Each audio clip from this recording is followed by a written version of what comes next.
আমার কাছে বেশ কয়েকজন প্রশ্ন করেছেন যে আজাজিল কি ফেরেশতা ছিল?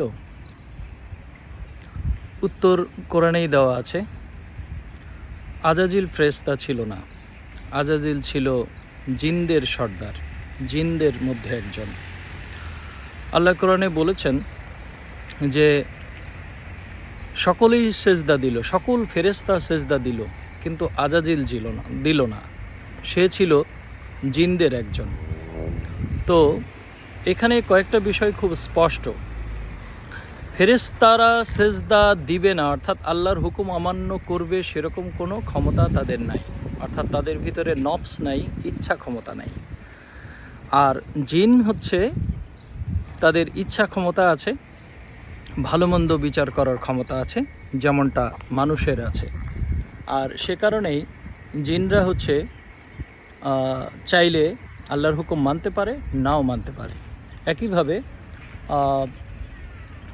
আজাজিল হচ্ছে জিনদের সর্দার, তাকে জিনদের প্রধান বানানো হয়েছিল এবং সে আল্লাহর ইবাদত করত। কিন্তু যখনই আল্লাহ আদমের মধ্যে রুহু ফুৎকার করলেন, অর্থাৎ বাশার রূপী মানুষ গড়ার পর তার ভিতরে যখন রুহু ফুৎকার করলেন, তখন তিনি হলেন আদম।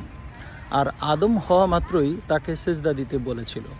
সকল ফেরেশতা সেজদা দিল, জিন দিল না। তার মানে এই ফেরেশতাদের সর্দার জিন সে হতে পারে। বিষয়টা খুব গুরুত্বপূর্ণ।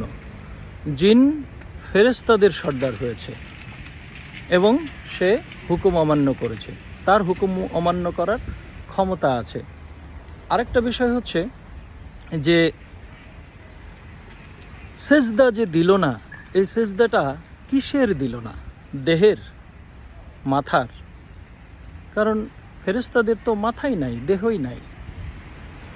আবার জিন সেজদা দিল না, জিনও তখন কি অবস্থায় ছিল? জিন কি মানুষ রূপে ছিল, দেহ রূপে ছিল? এই প্রশ্নগুলো কিন্তু থেকে যায়। খুঁজে বের করলেই তখন বুঝতে পারবেন যে সেজদা আসলে দেহের নয়, সেজদা হয় ইচ্ছার। এই ইচ্ছার সেজদাটাই হচ্ছে মুখ্য। আরও একটা প্রশ্ন থেকে যায় যে সকলে সেজদা দিল মানে সকল ফেরেশতা সেজদা দিল, তখন তো মানুষ ছিল না। এটা একটা প্রশ্ন। এই প্রশ্নের রহস্য উদ্ঘাটনের জন্য পরবর্তী ভিডিওতে আসবো ইনশাল্লাহ।